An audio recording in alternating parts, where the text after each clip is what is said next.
6 months of chasing ghosts through financial records had led me here, to a text message from an unknown number glowing on my phone screen at 9:30 on a Tuesday night. The message was brief, almost cryptic. Giordano's, 10 p.m. Bring nothing. Come alone. You want the proof. I stared at the words, my reflection ghosting across the dark window of my studio apartment. 28 years old, working 70-hour weeks as an investigative journalist for the Chicago Tribune.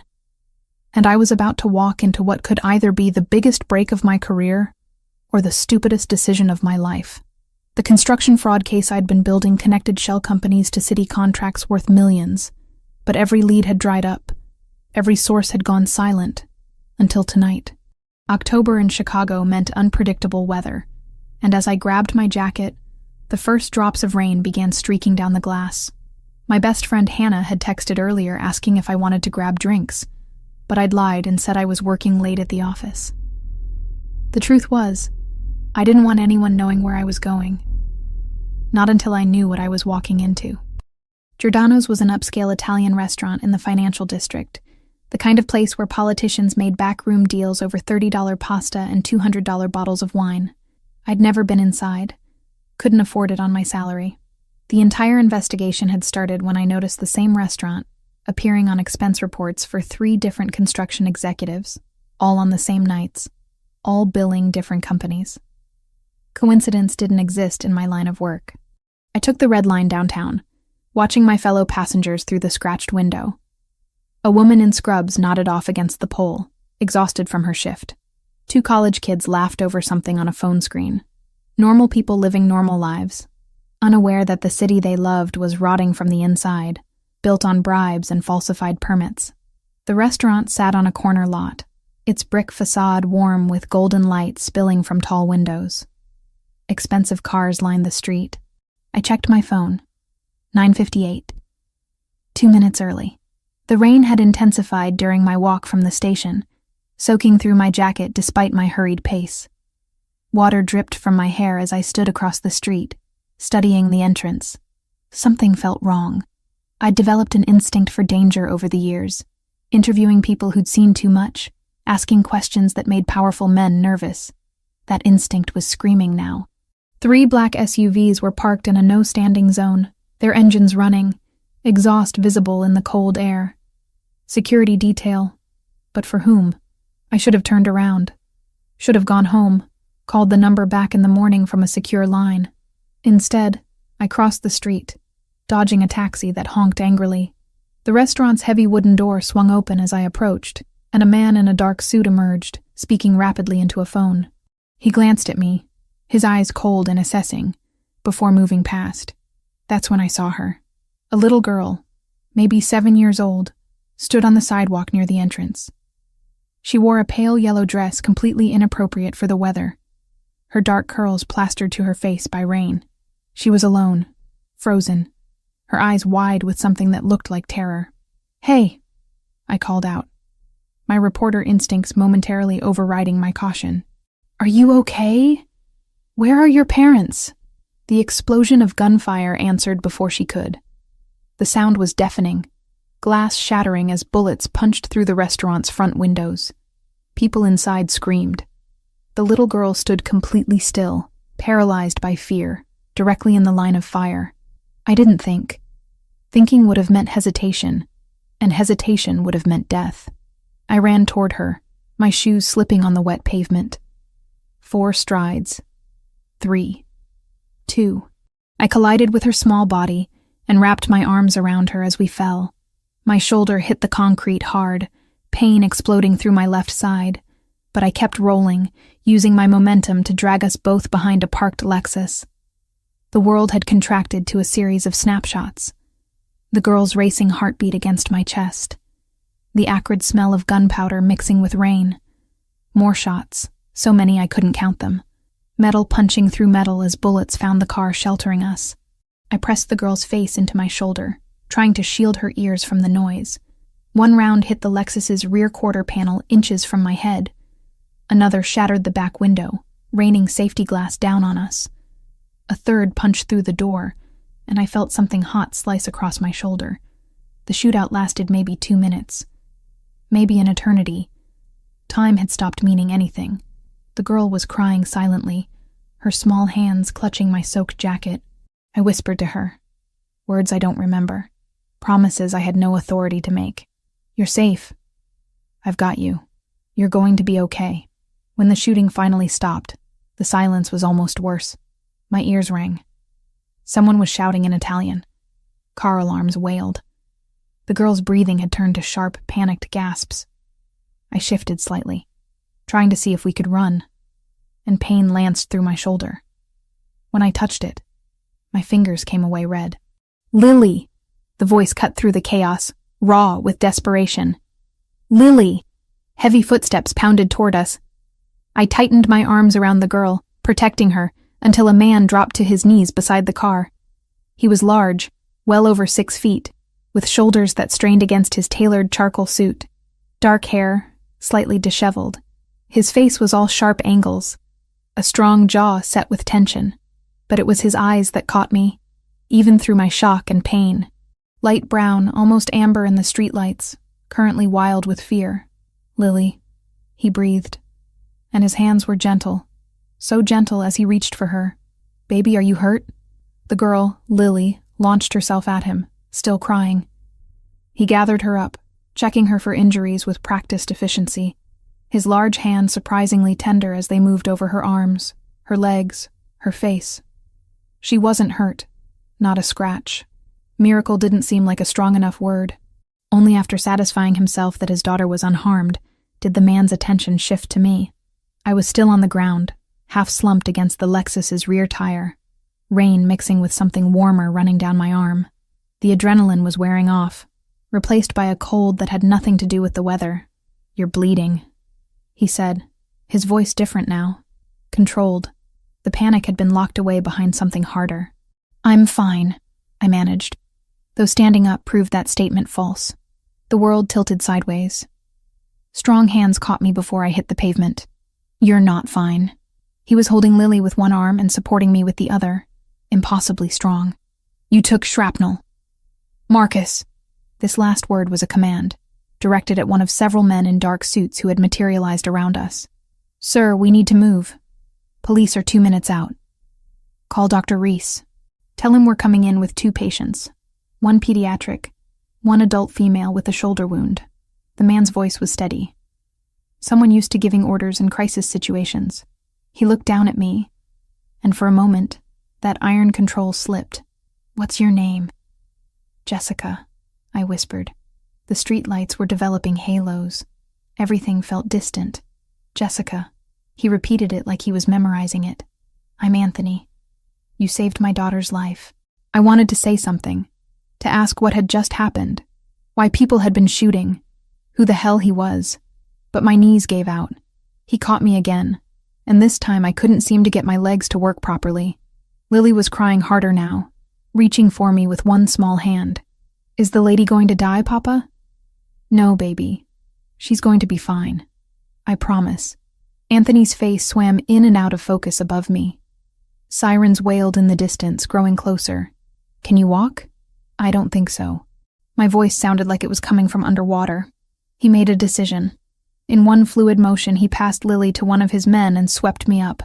The movement sent fresh agony through my shoulder, and I gasped. I know. I'm sorry. Stay with me, Jessica. His face was close to mine now. I could see a small scar above his left eyebrow, the precise line of his jaw. Stay awake. What happened? I managed. Who were they? Later. Right now you need a doctor. He was moving fast, carrying me toward one of the black SUVs. Marcus, bring Lily. Alicio, handle the police. Anthony, one of the men started. She's a civilian. She saved my daughter. Anthony's voice went cold as winter. That makes her under my protection. Anyone have a problem with that? No one did. The SUV's interior was warm, leather seats soft beneath me as Anthony laid me down across the back seat. Lily climbed in after us, her small face streaked with tears and rain. She took my hand, her grip surprisingly strong for someone so small. Thank you, she whispered. Thank you for saving me. I tried to smile at her, but everything was getting fuzzy around the edges. Anthony was talking on the phone, giving terse instructions to someone. I caught fragments. 10 minutes. Prepare, or if needed. I don't care what it costs. His hand found mine, large and warm, carefully avoiding the shoulder that was now throbbing with each heartbeat. Jessica, stay awake. Look at me. I forced my eyes to focus on his face. Who are you? Someone who owes you everything. His thumb brushed across my knuckles, the gesture oddly intimate. I'm going to take care of you. I swear it. The SUV pulled away from the curb with a screech of tires. Through the tinted windows, I saw red and blue lights flooding the scene.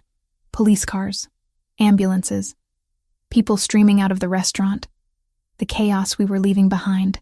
I was supposed to meet someone, I mumbled, fighting to keep my eyes open. A source, about the construction fraud. Anthony went very still. What construction fraud? The permits, the shell companies. I've been tracking them for months. I knew I was saying too much. That shock and blood loss were loosening my tongue. But I couldn't seem to stop. Someone wanted to meet. Someone who said they had proof. Jesus Christ. Anthony's hand tightened on mine. You were set up, Jessica. This was an ambush, and they used you to get to me. The words didn't make sense. I'd never met this man before. Why? Because you're a journalist investigating the wrong people. And they knew I'd be at that restaurant tonight with my daughter. His jaw clenched. They tried to kill 2 birds with 1 stone. They failed on both counts. Lily made a small sound of distress. Anthony immediately softened, pulling her against his side, while keeping his other hand wrapped around mine. It's okay, baby. We're safe now. Thanks to Jessica. The 7-year-old looked at me with solemn dark eyes. Are you going to be my friend now? I managed a weak smile. I think I'd like that. Good. She nestled closer to her father but didn't let go of my hand. Papa's friends are always safe. Nobody hurts Papa's friends. The statement should have been childish nonsense. Instead, it sounded like she was repeating something she'd learned from experience. My reporter brain tried to process that, to fit it into a framework that made sense. But consciousness was slipping away. Jessica. Anthony's voice cut through the fog. I need you to understand something. You saw what happened tonight. You're going to have questions. But right now you need to trust me. Can you do that? I should have said no. Should have demanded answers. Demanded to be taken to a regular hospital. Demanded to know what I'd stumbled into. Instead, I found myself nodding. This man, this stranger, had terror in his eyes when he thought his daughter was in danger. He'd held me like I was something precious rather than a complication. He'd promised to protect me, and some instinct deeper than logic told me he meant it. I trust you, I whispered. Something fierce and protective blazed in his eyes. Then close your eyes. When you wake up, I'll explain everything. Promise? I promise. He leaned closer, his voice dropping to something meant only for me. You saved the most important person in my world tonight. I owe you a debt I can never repay. But I'm going to spend as long as it takes making sure you never regret the choice you made. The SUV took a sharp turn. Buildings I didn't recognize flashed past the windows. Lily was humming softly, a lullaby I half remembered from childhood. Anthony's thumb continued its gentle rhythm across my knuckles. The pain in my shoulder had faded to a distant throb, my body's alarm system finally shutting down now that help was close. I let my eyes drift closed. The last thing I felt was Anthony's grip tightening on my hand, anchoring me to consciousness for one more moment. Rest now, he murmured. I've got you. And despite every rational reason to be terrified, despite the blood and the bullets and the complete upheaval of my ordinary life, I believed him. Consciousness returned in pieces. First came awareness of softness beneath me, cotton sheets with a thread count I'd never experienced. Then the smell, antiseptic mixed with something floral. Finally, the throbbing in my shoulder, dulled but present, like a toothache I couldn't ignore. I forced my eyes open. The room swam into focus, all cream walls and natural light filtering through gauze curtains. This wasn't a hospital room, or at least not like any I'd seen before. The space was twice the size of my apartment, with a sitting area, what looked like original artwork on the walls, and medical equipment that belonged in a private clinic, rather than Cook County General. You're awake. I turned my head too quickly. wincing at the pull in my shoulder. Anthony Caruso sat in an armchair beside the bed, looking like he hadn't slept. His suit jacket was gone, white shirt rolled to his elbows, tie loosened. Dark stubble shadowed his jaw, those light brown eyes fixed on me with an intensity that made me want to look away. "How long?" My voice came out raspy. 18 hours. You needed surgery for the shrapnel. Dr. Reese is one of the best trauma surgeons in the city. He stood, moving to pour water from a crystal pitcher on the nightstand. Drink slowly. I accepted the glass, noting how his hand remained steady while mine trembled. The water was cold and perfect, and I finished half of it before my brain caught up to the situation. Where am I? My private medical facility. About 20 minutes from where the shooting happened. He settled back into the chair, maintaining a careful distance. Before you ask, no. This isn't a hospital in the traditional sense. I have doctors on retainer for situations that require discretion. Discretion. I tested the word. Like when someone gets shot outside your daughter's favorite restaurant. Something flickered across his face. Giordano's wasn't her favorite. It was supposed to be secure. I had 3 men inside, 2 watching the street. Someone knew exactly where we'd be and when. The memories came rushing back. Gunfire. Lily's terrified face. The feeling of bullets punching through metal inches from my head. The O'Sullivan family. You mentioned them in the car. I did. Anthony leaned forward, elbows on his knees. And now we need to talk about what that means for you. Dread pooled in my stomach. I want to go home. Jessica. He said my name like it cost him something. Your apartment was broken into last night. While you were in surgery, men forced the lock. Went through everything. Your files, your computer, your records. They took what they wanted and left a message. The room tilted. What kind of message? The kind that makes it clear they know who you are and what you've been investigating. His jaw tightened. The construction fraud case, the shell companies. You were getting close to something they couldn't afford to have exposed. How do you know what I was investigating? Because those same shell companies have been used to frame me for money laundering I didn't commit. He pulled out his phone, swiped through something, then turned the screen toward me. It showed a document, a bank transfer I recognized from my own research. The O'Sullivan organization has been systematically building a case to bring federal attention to my businesses. Your investigation threatened to expose their actual operations. I stared at the evidence, my reporter's mind automatically cataloging details. So they set me up. The anonymous source, the meeting at the restaurant. Yes, they wanted to kill 2 birds with 1 stone. Eliminate me and my daughter, discredit or silence a journalist who was getting too close. His expression went cold. They failed on both counts because you threw yourself between a 7-year-old and a gunfight. My phone. I needed my phone. I tried to sit up, gasping when pain lanced through my shoulder. Anthony was there instantly, his hand gentle but firm against my uninjured arm. Don't move like that. You have 14 stitches and Dr. Reese will have my head if you tear them. He reached for the nightstand, producing my phone. It's been ringing constantly. Your friend Hannah has called 11 times. Hannah. Oh, God. I grabbed the phone, saw the missed calls, the increasingly frantic text messages. The most recent was from 3 hours ago. Jess, please tell me you're okay. Men came to the Tribune asking about you. Everyone's freaking out. Call me. I need to call her back. Use my phone. Yours might be traced. Anthony handed me a different device, sleek and black. Press 1. I had someone contact her on a secure line. Tell her you were safe but couldn't talk. She's been waiting. Hannah answered on the first ring. Jessica? It's me. My throat closed up hearing her voice. I'm okay. I'm safe. What the hell is going on? The Tribune is in lockdown. James suspended you pending an investigation. Something about a shooting in the financial district last night, and men showing up here asking if we knew where you were. Hannah's words tumbled over each other. They weren't police, Jess. They were something else. I looked at Anthony, who could clearly hear every word. His expression remained neutral, but his hands had curled into fists. Hannah, listen to me. You need to go to your parents' house in Milwaukee. Today. Right now. What? Why? Because I'm involved in something dangerous, and anyone connected to me might be at risk. Please, just trust me. Tears burned behind my eyes. I need to know you're safe. There was a long pause. When Hannah spoke again, her voice had gone quiet. "You're scaring me. I know. I'm scared too. But I promise I'll explain everything once this is over. Just go to Milwaukee and stay there until I tell you it's safe. Jess. Please, Hannah. You're my best friend. I can't have you in danger because of me." Another pause. Then a shaky breath. Okay, I'll go. My parents have been bugging me to visit anyway. But you have to promise you'll call me. Every day.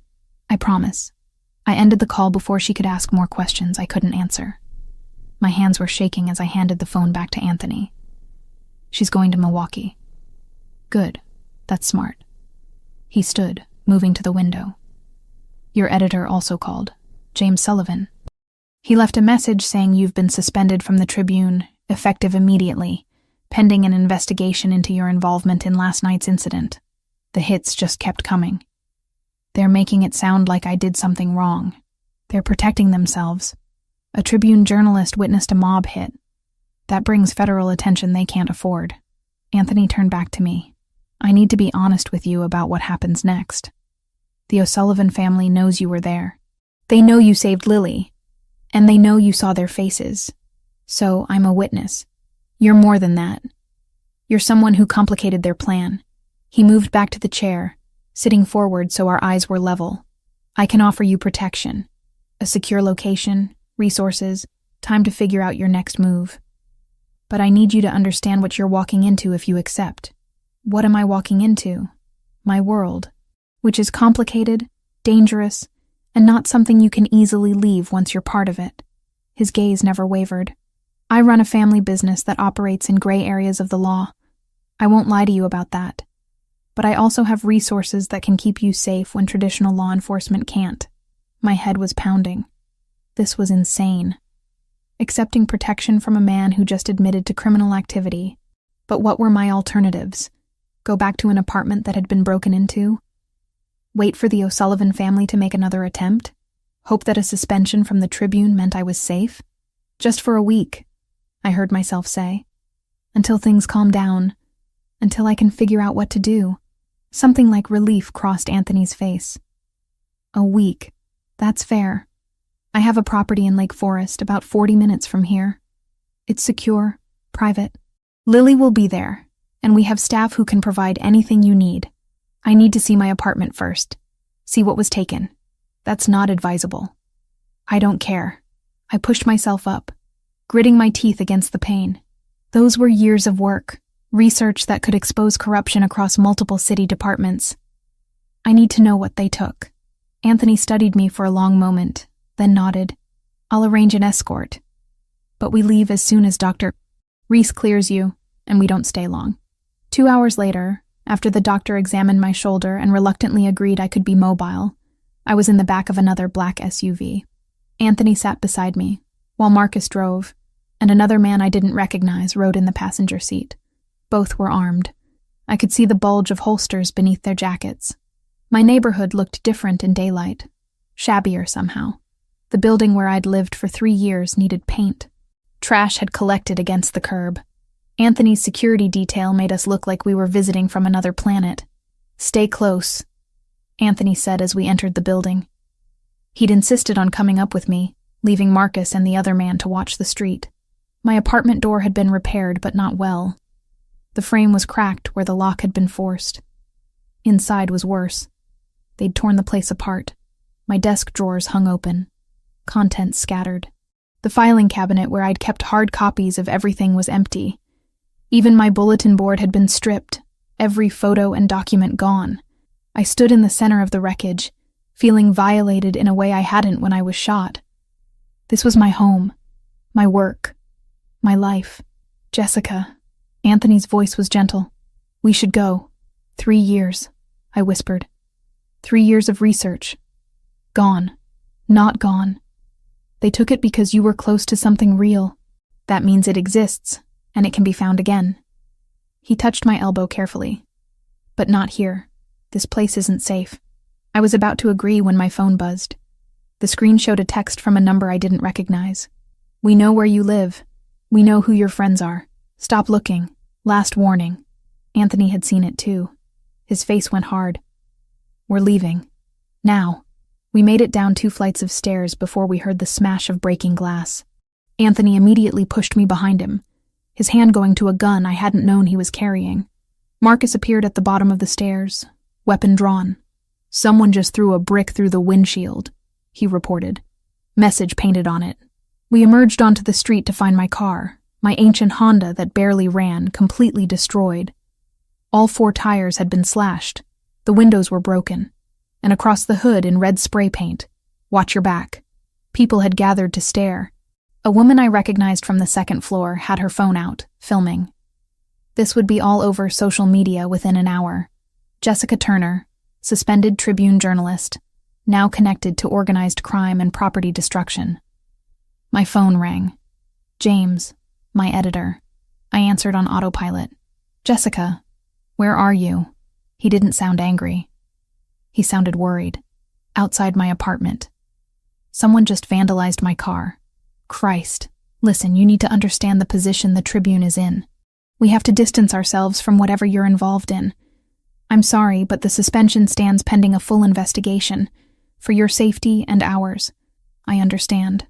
And I did. The Tribune couldn't afford to be associated with mob violence. "If you need anything..." He paused. "Be careful, Jessica. Whatever story you were chasing, it's bigger than either of us realized." He hung up. I stared at my destroyed car, at the crowd of neighbors filming everything, at the message that was really a threat. Anthony stood beside me, his presence solid and somehow reassuring despite everything. "The offer still stands," he said quietly. 1 week. Safe location. Time to think. Do I have a choice? There's always a choice, but some are better than others. My phone buzzed again. "Hannah. On the train to Milwaukee. Parents are picking me up at the station. Stay safe. Love you." At least she was safe. That was something. 1 week? I agreed, feeling the last of my resistance crumble. "But I want answers. About who you are. What the O'Sullivan family wants. All of it. You'll have them." Anthony gestured to the SUV. "Let's get you somewhere secure. This neighborhood is compromised." As we pulled away from my ruined car and invaded apartment, I watched everything I'd built in Chicago recede in the side mirror. My job was suspended. My home was destroyed. My best friend had fled the city because of me. In less than 24 hours, my entire life had been dismantled. And the only person offering to help was a man who admitted he lived outside the law. I should have been terrified. Instead, I felt a strange clarity settling over me. I'd spent years chasing corruption, trying to expose the rot beneath Chicago's surface. Now I was being pulled into the heart of it. And maybe that was exactly where I needed to be, to finally understand the truth. Anthony's hand rested on the seat between us, not touching me but close. A reminder that I wasn't alone in this, even though I barely knew him, even though trusting him might be the biggest mistake of my life.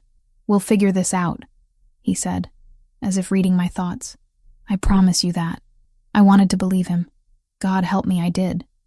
The mansion in Lake Forest was nothing like I'd imagined. Set back from the road behind iron gates and mature oak trees, the estate sprawled across what must have been acres of manicured grounds. The main house was 3 stories of pale stone and tall windows, elegant without being ostentatious. As we pulled up the circular drive, I caught sight of armed men positioned discreetly around the property. Security, but the kind that blended into the landscape. "This is where you live?" I asked as Anthony helped me out of the SUV, careful of my injured shoulder. "One of the places. This is the safest." He guided me up stone steps to massive wooden doors that opened before we reached them. A woman in her 50s stood in the entrance, her gray hair pulled back in a neat bun, her expression warm but assessing. "This is Maria," Anthony said. "She manages the household. Maria, this is Jessica Turner. She'll be staying with us for a while. Welcome, Miss Turner." Maria's handshake was firm, but gentle.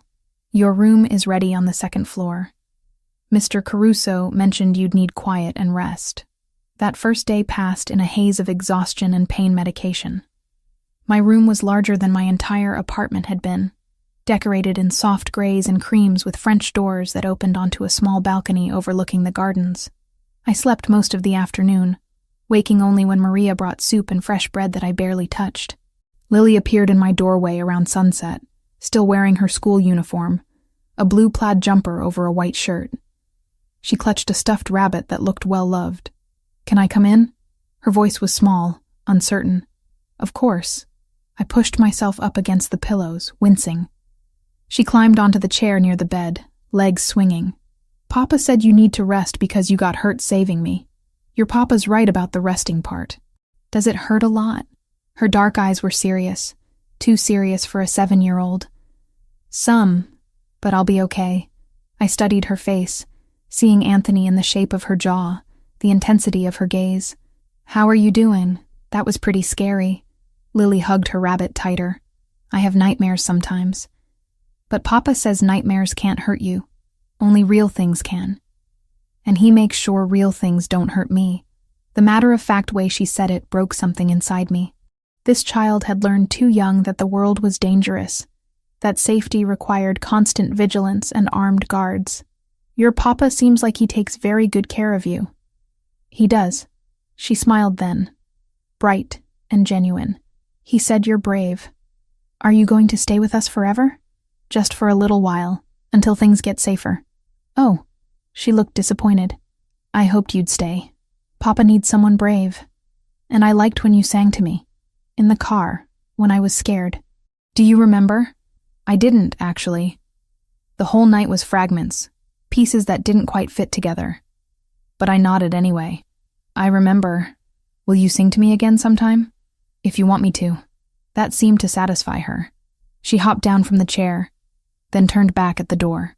"I'm glad you're here, Jessica, even if it's just for a little while." After she left, I lay back against the pillows, staring at the ceiling. Day 1 in Anthony Caruso's world, and already the lines between victim and participant were blurring. The second day, I felt more human.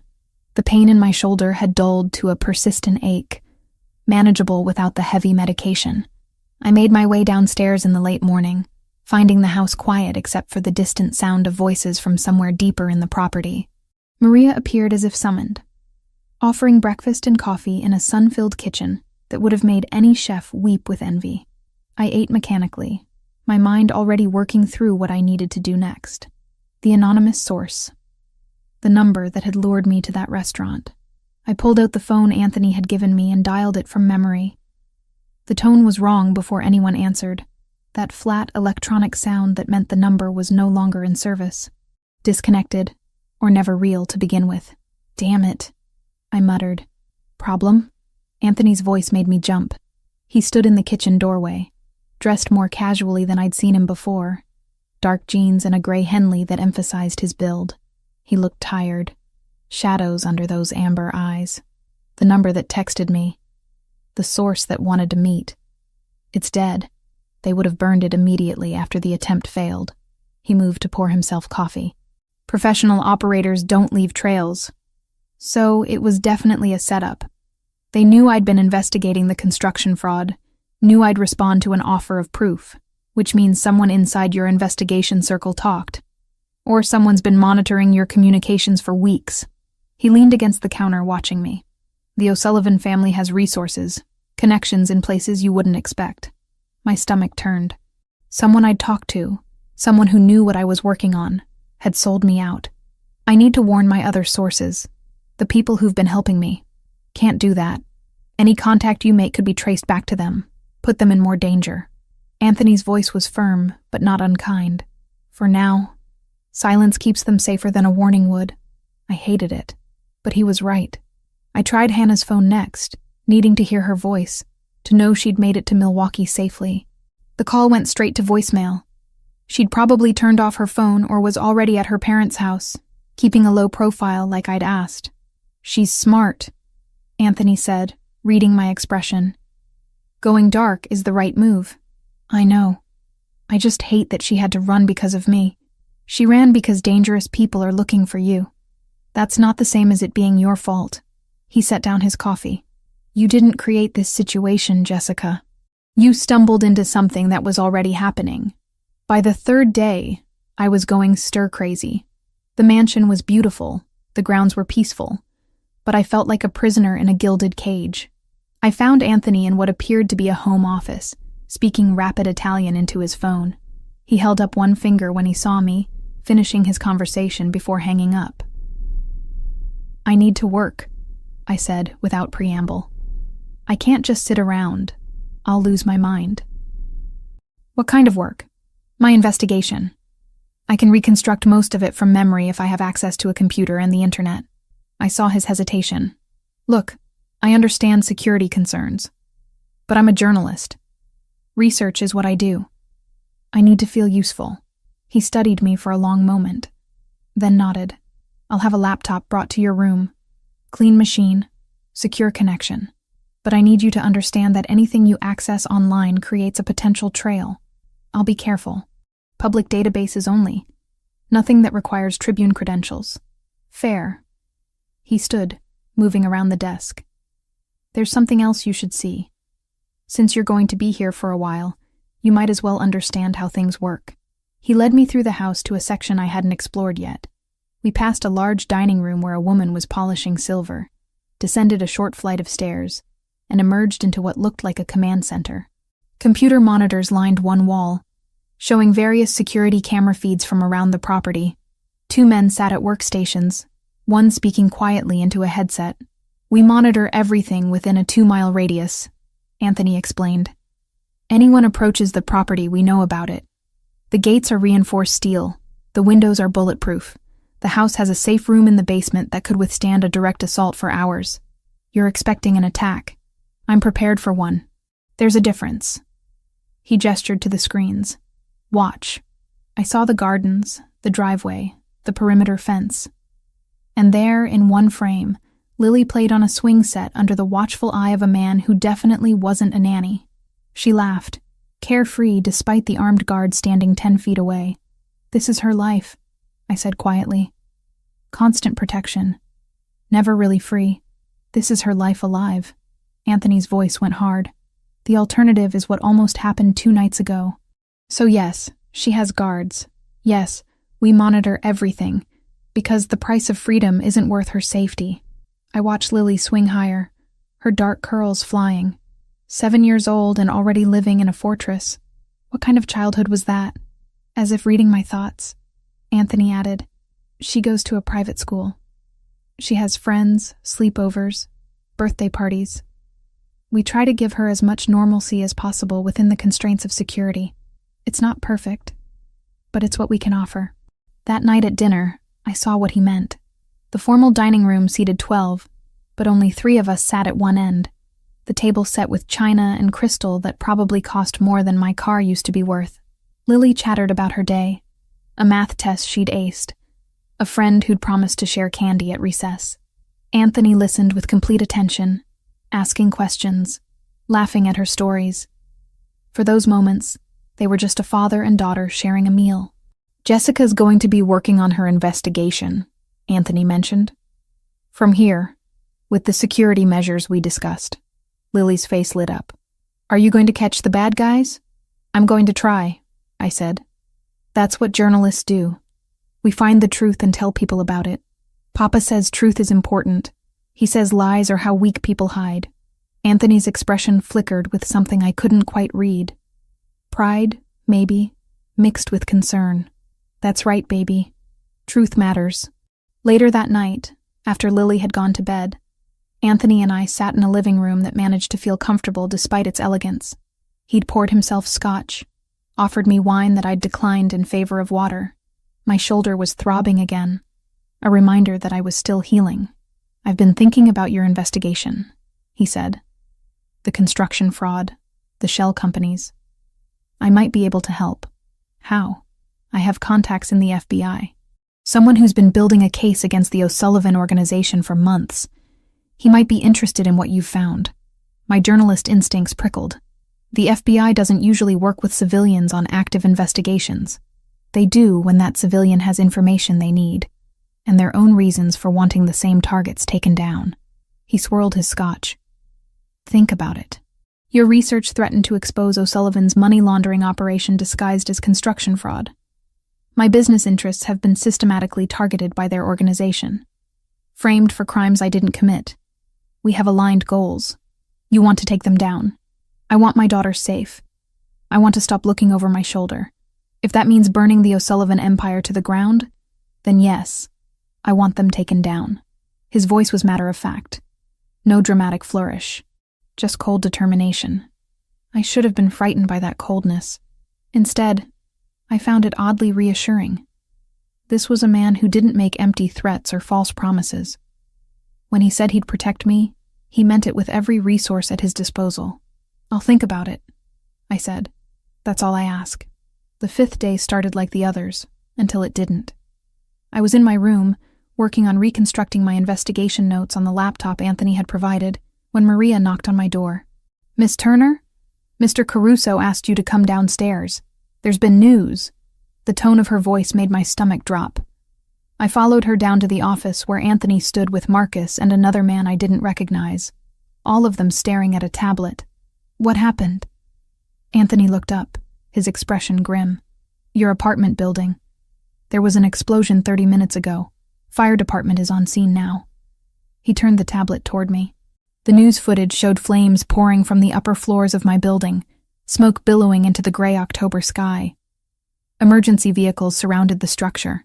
People in various states of distress stood on the sidewalk, wrapped in blankets, watching their homes burn. Was anyone hurt? My voice came out whisper thin. 2 residents taken to the hospital for smoke inhalation. No fatalities reported yet. He paused. The fire started in your unit. Investigators are calling it suspicious. My legs went weak. I grabbed the edge of the desk for support. That building held families, working people, students.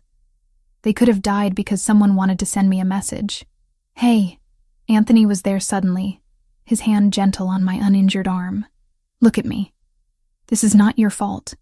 They could have killed innocent people, but they didn't. Because you weren't there. Because you're here, safe, and they're frustrated that they can't get to you. His grip tightened slightly. This was meant to intimidate you, make you feel guilty enough to surface. Don't give them that power. But all I could think about was Mrs. Park on the 2nd floor who always held the door for me. Mr. Rodriguez who played guitar on his balcony on summer evenings. The college kids who threw loud parties but were always apologetic the next day. Their homes were gone. Everything they owned, destroyed because of me. I need some air. I walked out without waiting for permission, through the house and into the back gardens. The October evening was cool, the sun setting in shades of orange and purple. I found a bench near a fountain and sat, wrapping my arms around myself. Everything I'd owned was gone. Not just the files and research, but personal things. Photos of my parents who died when I was 19. My mother's jewelry box. My father's books. The quilt my grandmother had made. Every physical connection to my past had just burned away, reduced to ash and smoke. I didn't realize I was crying until I felt the tears on my face. 6 months of investigation. 3 years of building a life in Chicago. 28 years of accumulated memories. Gone. Jessica. Anthony sat beside me, not touching but close. He didn't say anything else. Just sat there as I cried for everything I'd lost. When I finally stopped, he handed me a handkerchief like something out of an old movie. I'm scared, I admitted. Not of them finding me. I'm scared of who I'm becoming. Of accepting that this is my life now. You're becoming someone who survives, he said quietly. There's no shame in that. I lost everything. No. You lost things. There's a difference. He turned to face me. I know it doesn't feel like it right now, but things can be replaced. Your life can't. Your safety can't. And as long as you're under my protection, both of those are guaranteed. I looked at him, really looked at him. This man who'd opened his home to a stranger, who'd promised to keep me safe without asking for anything in return, whose daughter treated me like I belonged here. He wasn't a white knight. He operated outside the law, probably did things I'd rather not know about. But he was also the only person standing between me and the people who'd just destroyed my home. How long? I asked. How long until this is over? I don't know. But however long it takes, we'll figure it out. Together. The promise should have felt empty. Instead, sitting in that garden with smoke still rising from my apartment building miles away, it felt like the only solid thing I had left to hold on to. 2 weeks felt like 2 months when you were living in someone else's fortress. I'd established a routine of sorts. Mornings spent reviewing public financial records on the laptop Anthony had provided. Afternoons helping Lily with homework or walking the grounds under the watchful eyes of security. Evenings pretending I belonged at dinner tables set with china worth more than my college tuition. The investigation had become my anchor. Without it, I'd have gone mad staring at the walls of my beautiful prison. I'd reconstructed most of my research from memory, cross-referencing public databases, building spreadsheets that tracked money flowing through shell companies like water through a sieve.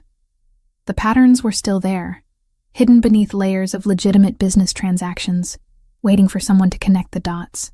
It was a Thursday morning, gray November light filtering through my windows, when I found it. The connection I'd been searching for without realizing it existed.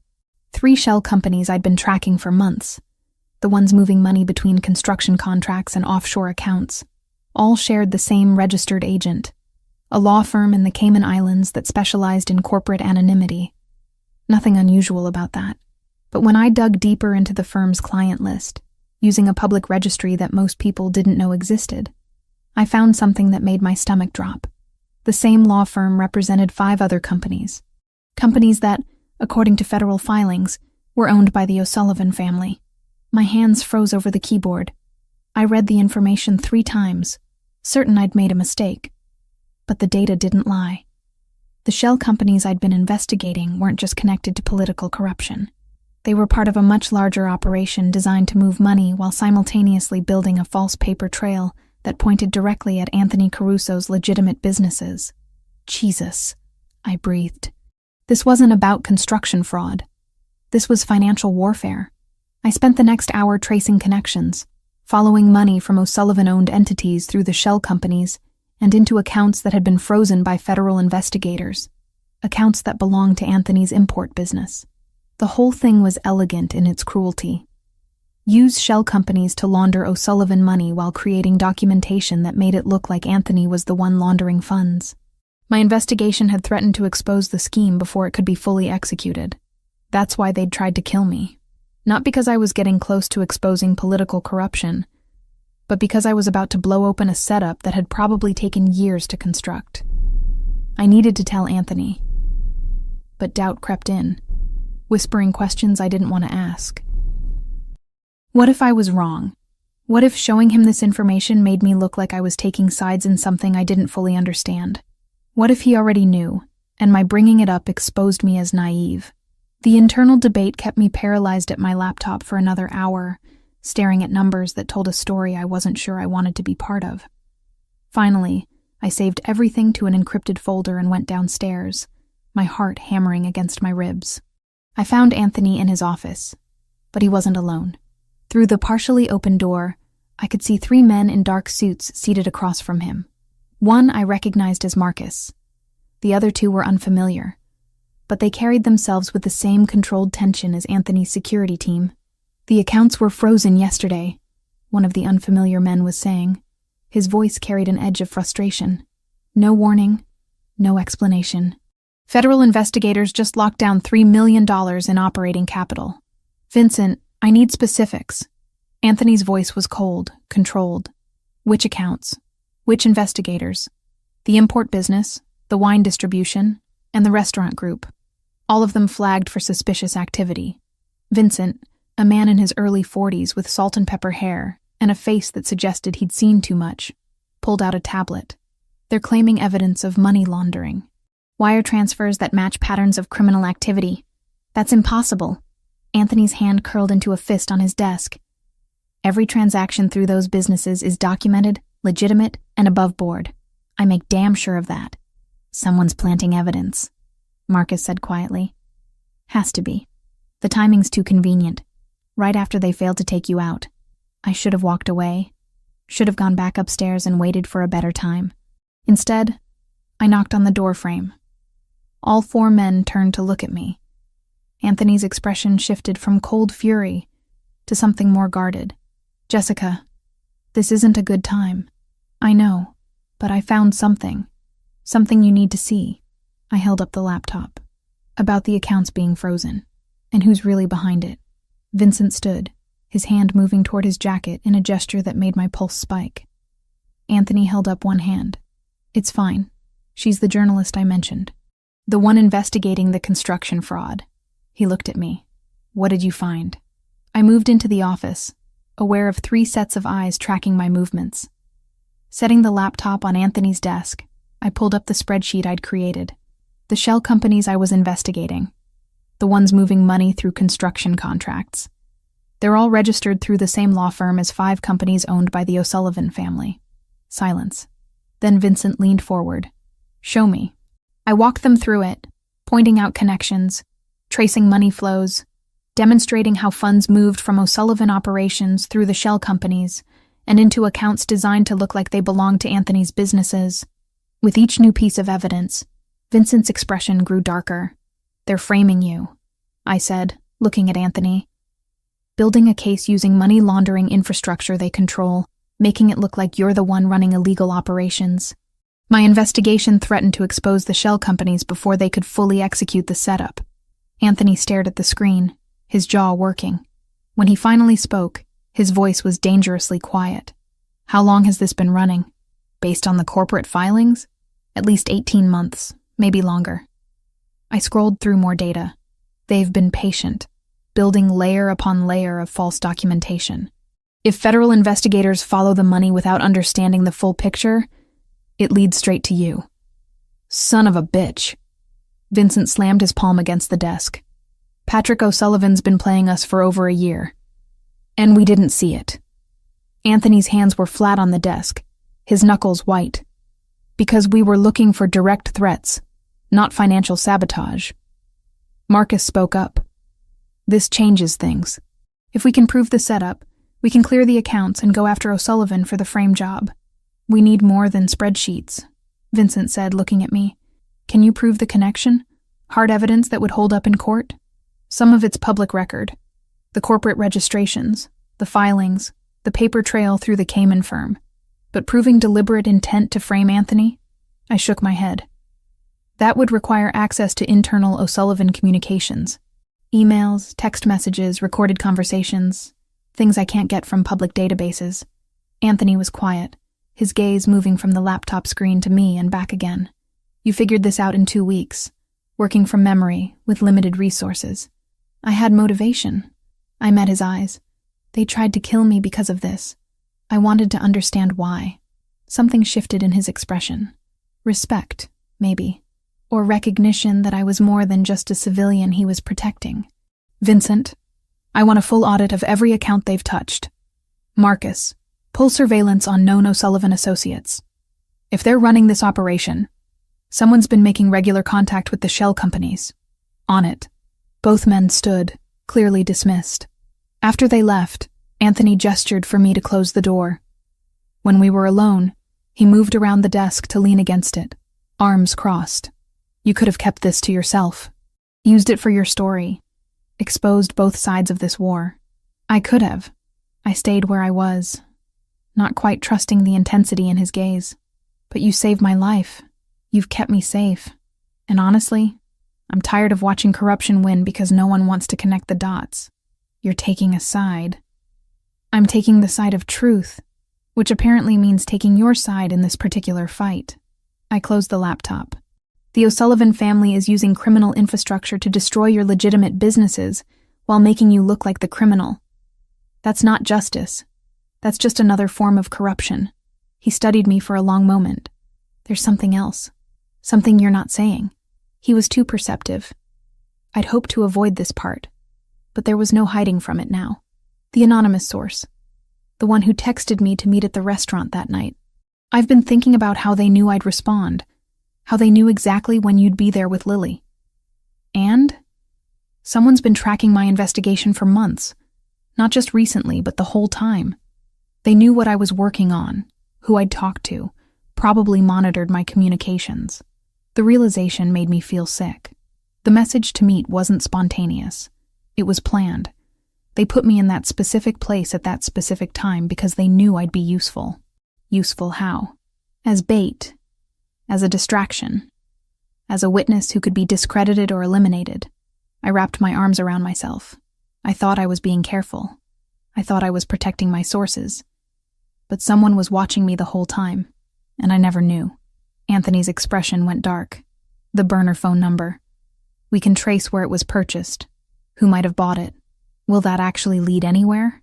It will if my people are thorough. He pulled out his phone, typed something quickly. I'm having it looked into. If it connects back to an O'Sullivan associate, we have proof that your tip-off was an orchestrated setup. My phone buzzed in my pocket. A text from an unknown number made my heart race until I saw the message. Parents want me to stay longer. News about Chicago reached Milwaukee. People are asking if I know where you are. I said no. Stay safe. H. Hannah. Using a different phone to contact me. Being smart about security. Relief washed through me. Your friend? Anthony asked, reading my expression. She's okay. Still in Milwaukee. Her parents don't want her coming back yet. I typed a quick response, keeping it vague. I told her I'm somewhere secure, not to worry. Good. He pocketed his own phone. I need you to understand something, Jessica. What you found today, the connections you made, they're going to escalate this situation. The O'Sullivan family won't take kindly to having their operation exposed. I know. No, I don't think you do. He moved closer, his presence filling the space between us. This isn't about writing an article that wins you a Pulitzer. This is about testimony that could send people to prison for decades, that could dismantle an organization with roots going back 3 generations. They will do everything in their power to stop that from happening. Then we'd better make sure we have evidence they can't discredit. I lifted my chin, refusing to back down. I didn't come this far to give up, because dangerous people want me to stay quiet. A ghost of a smile touched his lips. You're either very brave or very foolish. Probably both. I closed the distance slightly. But I'm also very good at my job. And right now, my job is figuring out how to prove the O'Sullivan family orchestrated this entire setup. Which means we need to work together. We. He repeated the word like he was testing its weight. You realize that makes you a target in ways you haven't been before. I've been a target since the moment I answered that text message. At least now I understand why.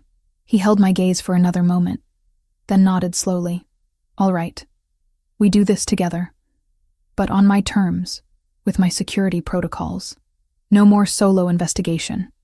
No more taking risks without backup. Agreed. And Jessica? His voice dropped lower. Thank you. For bringing this to me instead of walking away. For choosing to trust me when you had every reason not to. The sincerity in his words caught me off guard. You're welcome. After I left his office, I went back to my room and sat on the edge of the bed, laptop open but forgotten. 2 weeks ago, I'd been a journalist chasing a corruption story. Now I was something else entirely. A witness. A target. A partner in taking down an organization that had probably killed people for far less than what I knew. The thought should have terrified me. Instead, I felt a clarity I hadn't experienced in months.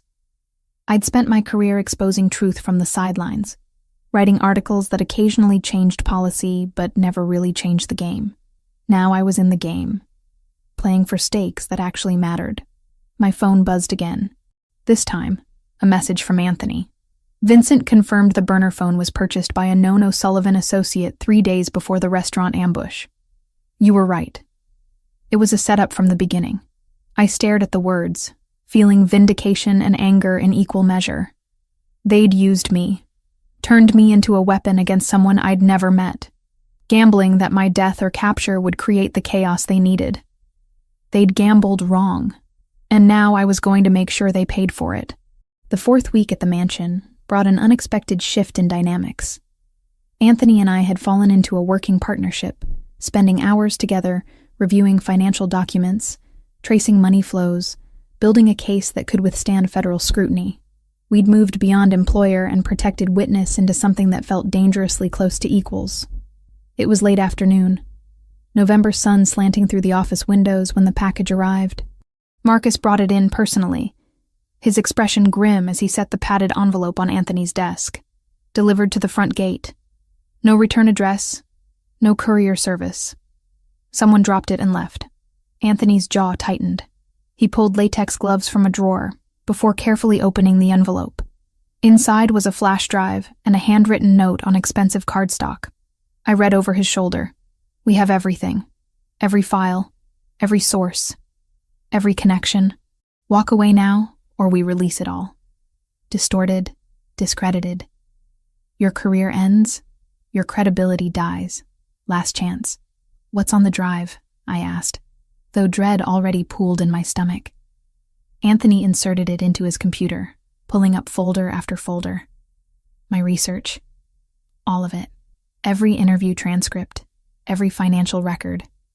Every piece of evidence I'd spent months collecting. But not just copies. They'd added their own annotations, falsified dates, inserted fabricated communications that made it look like I'd been coordinating with Anthony's organization the entire time. They're setting you up, Anthony said quietly, making it look like you weren't investigating corruption, but helping launder money through fake journalism.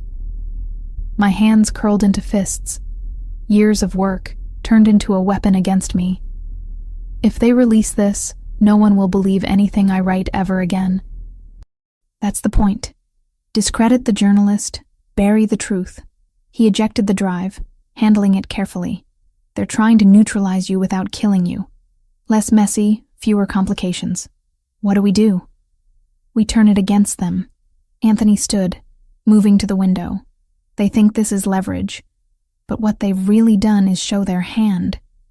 They're desperate, making moves that expose their operation. How does threatening me expose them? Because they had to have been monitoring your investigation for months to collect this much material. That requires resources, manpower, probably illegal surveillance. He turned back to me. Vincent can trace where this package came from, who handled it, where the fabrications were created.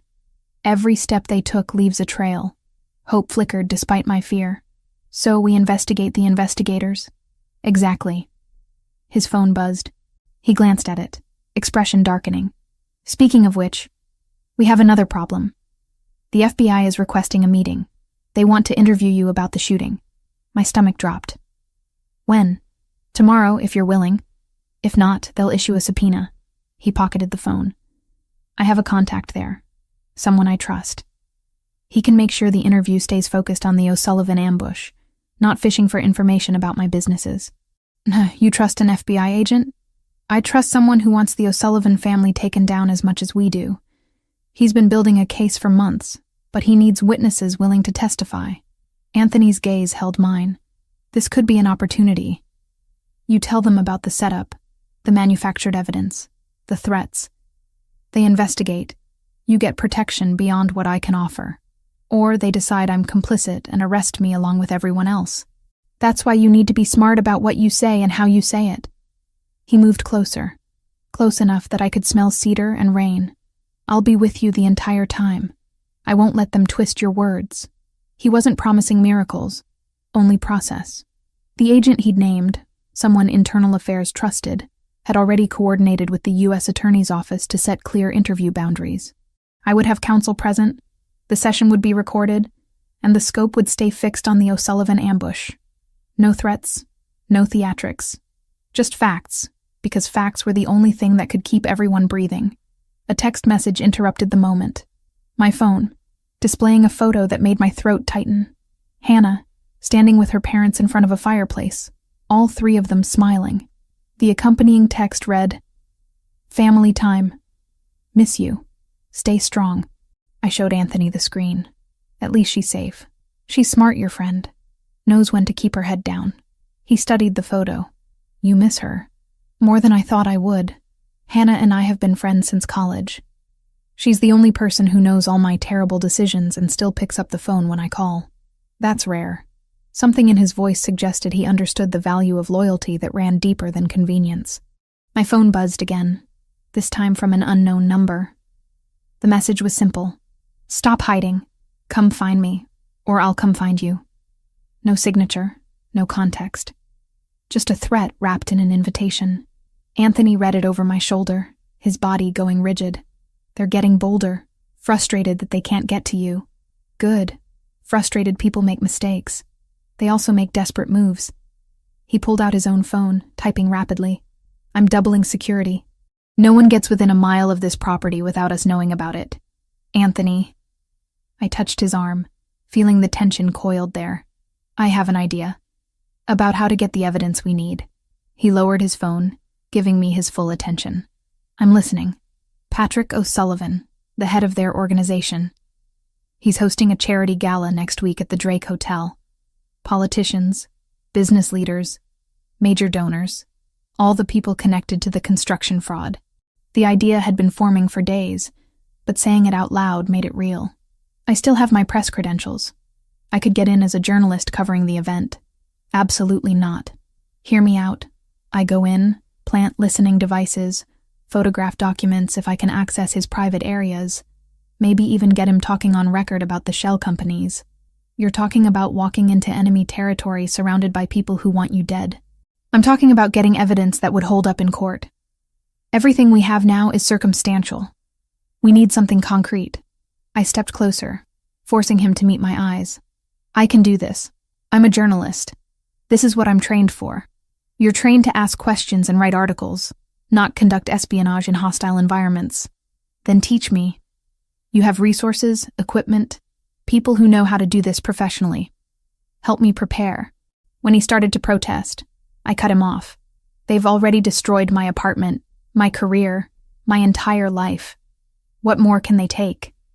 But what we could gain, Anthony. Real evidence, recorded conversations, proof that would dismantle their operation. He was silent for a long moment, jaw working as he processed. If I agree to this, and that's a very big if, you do exactly as I say. Every security protocol, every contingency plan, no improvisation. Deal. I mean it, Jessica. You step 1 foot out of line and I pull you out immediately. I understand. We spent the next hour discussing logistics, potential risks, escape routes. Anthony was thorough to the point of paranoia, mapping every possible scenario and how to respond. By the time Maria called us for dinner, my head was spinning with details. Lily was already at the table when we arrived, her homework spread out beside her plate. She looked up grinning. Papa, Jessica, I got an A on my history test. That's wonderful, baby. Anthony kissed the top of her head before sitting down. What was the test about? The Civil War and Reconstruction. And how sometimes bad people do good things and good people do bad things. She frowned. It's confusing. History often is, I said, settling into my chair. People are complicated. Are you complicated, Jessica? The question caught me off guard. I think everyone is in their own way. Papa says you're very smart, that you see patterns other people miss. Lily poked at her pasta. Is that because you're a reporter? Partly, but also because I don't like unsolved puzzles. When things don't make sense, I need to figure out why. Me too. Her face lit up. Like, why do birds fly south for winter but squirrels stay? If it's cold for birds, isn't it cold for squirrels? Anthony and I exchanged glances, both of us fighting smiles. That's actually a very good question, he said. Maybe we should research it together this weekend. Dinner continued with easier conversation. Lily chattering about school and friends, and a birthday party she wanted to attend. For an hour, we were almost normal. A father, his daughter, and the woman temporarily living under his roof. Not a crime boss, a 7-year-old growing up behind fortress walls, and a journalist whose life had been blown apart by violence. The illusion shattered at 10:15. The alarms were different from anything I'd heard before, a sharp pulsing that made my heart race instantly. Anthony was moving before I fully processed the sound, grabbing his phone while simultaneously reaching for me. Safe room. Now. What's happening? Someone breached the perimeter. His voice was deadly calm, the controlled response of someone who'd trained for this moment. Marcus, get Lily. We met in the hallway. Marcus already carrying a sleepy Lily who was starting to cry. Anthony led us through the house to a section I'd never seen before. Down a hallway, through a door disguised as a bookshelf. Behind it was a staircase descending into reinforced darkness. The safe room was exactly what he'd promised weeks ago. Steel walls, ventilation system, computer monitors showing security feeds from around the property. Provisions stacked in one corner, medical supplies in another. A room designed to withstand assault. How many? Anthony asked Marcus as we entered. At least 8 that we've spotted. Professional team, coordinated approach. They cut power to the perimeter cameras before moving in. O'Sullivan? Who else? Anthony pulled a handgun from a locked cabinet, checking it with practiced efficiency. Seeing him handle the weapon so casually drove home what I'd been trying to ignore for weeks. This man, who helped his daughter with homework and cooked breakfast on weekends, was also someone who knew exactly how to kill.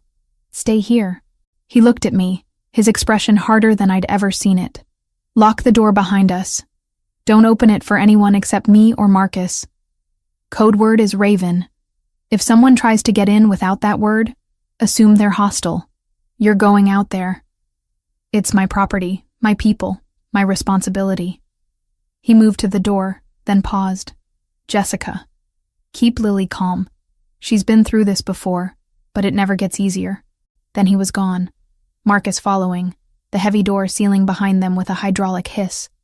The lock engaged with a sound like finality. Lily was crying harder now, curled in the corner with her stuffed rabbit. I sat beside her, wrapping my arms around her small body. She was shaking. Hey, I whispered. Remember what your papa said about nightmares? They can't hurt you. Only real things can. This is real. She sobbed. But we're safe. Look around. These walls are so thick nothing can get through them. We have food, water, air. Your papa made sure we'd be okay. I rocked her gently. And he's going to make sure those bad people leave. What if they hurt him? The question made my chest tighten. Your papa is very good at protecting people. He's been doing it for a long time. On the monitors, I could see shapes moving through darkness. Muzzle flashes. Anthony's security team engaging the attackers. The surveillance was silent, which somehow made it worse. Violence without sound. Death without screams. Lily's breathing started to slow, exhaustion overtaking fear. I held her, watching the monitors, counting the minutes.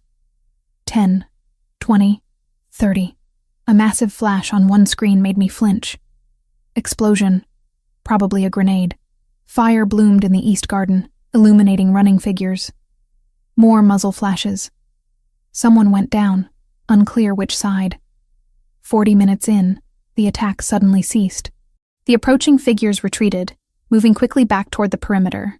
Anthony's men pursued but stopped at the property line, letting them escape into the night. Then nothing. Just darkness, and the smoldering remains of the garden fire. Lily had fallen asleep against me, exhausted by fear. I stroked her hair, still watching the monitors. Waiting.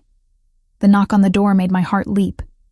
3 quick raps, pause, 2 more. Raven, Anthony's voice muffled by steel. It's clear. Open up. I disengaged the lock, the door swinging open to reveal Anthony covered in soot and what looked like blood. Not his, I realized with relief. He was moving fine, showing no signs of injury. Everyone okay in here? We're fine. Lily's asleep.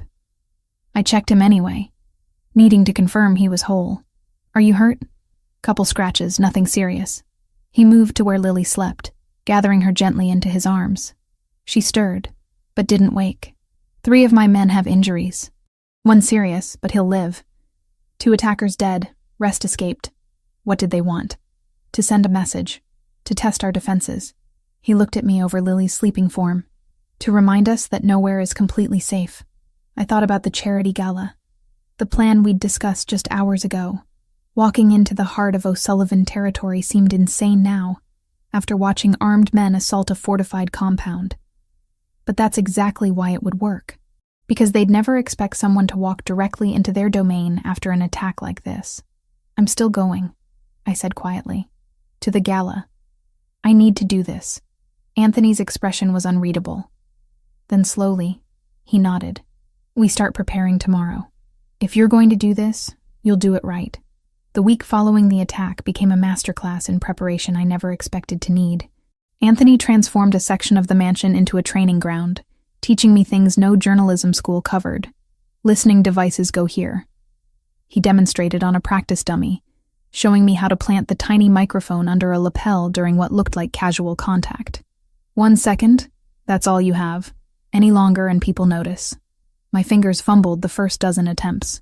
By the 50th, I could plant the device while shaking someone's hand without them feeling anything beyond a normal greeting. Marcus taught me how to use the camera hidden in what looked like an ordinary pen. Click the top once to activate, twice to capture. The lens is here, barely visible. Keep it pointed at your target for 3 seconds minimum. Vincent joined us on the third day, bringing equipment I'd only seen in spy movies. Earpieces so small they were invisible. A bracelet that doubled as a panic button. Shoes with tracking devices embedded in the heels. "If something goes wrong," Vincent said, his weathered face serious, "you hit that panic button and we come in. No heroics. No trying to salvage the mission. Your safety is the priority." I practiced my cover story until I could recite it in my sleep. Jessica Turner, freelance journalist covering charity events for a lifestyle blog. My press credentials were still technically valid. Suspended didn't mean revoked. Anthony had confirmed it with a contact at the Tribune. "Patrick O'Sullivan loves attention," Anthony explained during one of our planning sessions. "He fancies himself a philanthropist, hiding criminal activity behind charitable donations. He'll talk to any journalist who makes him look good. So I flatter him. Ask softball questions about his construction company's community involvement." "Exactly. While you're talking, you plant the device. His security will sweep the room before and after, but they won't sweep him. People don't think about being bugged themselves." The night of the gala arrived faster than I wanted. Maria helped me dress. An emerald cocktail dress that Anthony had somehow acquired in my exact size. It was elegant without being flashy, professional without being boring. The kind of dress a freelance journalist might splurge on for an important assignment. "You look beautiful," Lily said from my doorway. She'd been quieter since the attack, more clingy. "Are you coming back tonight?" "I am. I promise." I knelt down to her level, careful of the dress. "Your papa's going to be nearby the whole time, making sure I'm safe." "Good." She hugged me tight. "Be careful. The bad people are scary."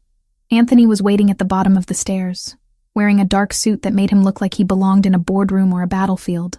His eyes tracked over me, not in a way that felt uncomfortable, but assessing, making sure I was ready. "The devices are in your clutch. 2 listening bugs, 1 in the lipstick case, 1 in the compact mirror. Plant them if you can, but don't take unnecessary risks." He handed me the pen camera.